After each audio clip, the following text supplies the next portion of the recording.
saying 466 is around the verse.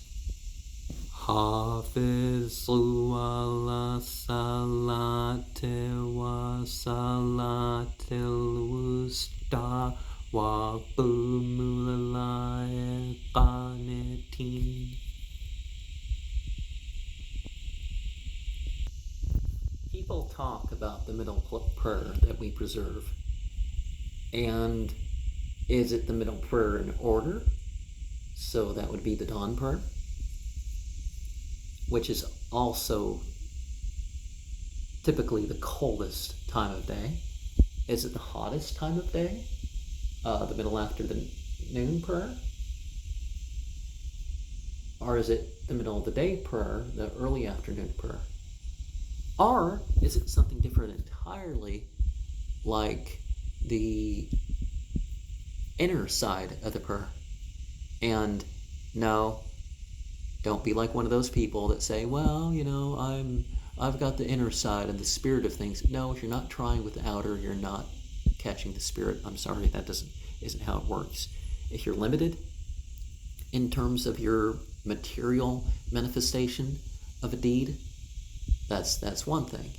If you're doing your best, you're doing your best. If you're unable to stand for a couple minutes, then you can sit during the prayer. If you're unable to bow because you have too low of blood pressure or some joint condition that makes it more than difficult, it's okay to not move as quickly as everybody else in getting up and down. That has nothing to do with whether you should get up and down or not. And there are other things that we can address in that sort of respect, but you certainly preserve the contact prayers. And nobody says you can just use telephone how you want rather than how the telephone works. So why should we think that we can make contact, we can make horizons just any way we want? That's not the approach of any scripture that I can think of, if you at least look at the linguistic terms, right? Even the Bible uses the word salah. Now, saying 466 reminds us to remember generosity among oneself, because there's going to be a time when people are going to, even try to maintain their wealth in a painful way. Either it's because it's being taken away to that extent, or it's just they're that greedy. And one of the things that we shouldn't do is we shouldn't take advantage of people who are helpless, like the pawn shop people. Isn't that taking advantage of the helpless to give them like $1 for something they paid $20 for because they're desperate? And yes, you need to turn a profit, but I've seen it. People come in with a handful of stuff and it costs them a small fortune. Some secondhand store or something is like, you got to be fair with one's pricing and stuff.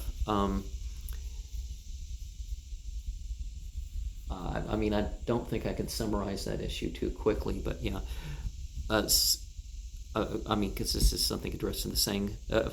467 reminds us that exaggeration will bring us to ruin, and those who act without support in what they're claiming or do what they know is dishonest, that will also bring to ruin.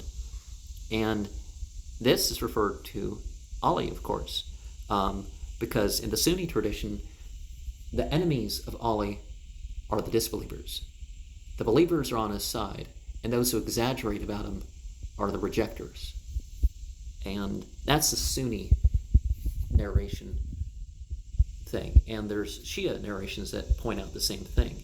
Now there's implication that it was more than just Ali, but that's definitely Imma and Masum is, in general, is something where some of that exaggeration has occurred. And saying 468 reminds us that we don't shirk from monotheism by putting limits to God. That we don't, that we don't blame God. And typically I would have started with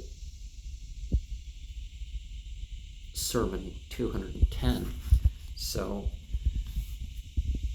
let us remember that God is the witness, God is the questioner about obligations as such, as the listening and obeying in certain regards. But even when it came to Ollie, he was like, okay, the obligation to listen is about justice and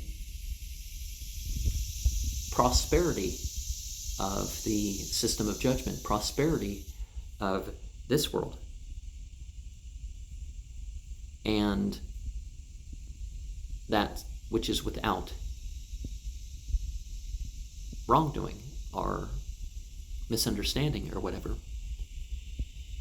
And we are not in need of those who are witnessing to the teaching and the example joining the cause. We are in need of God.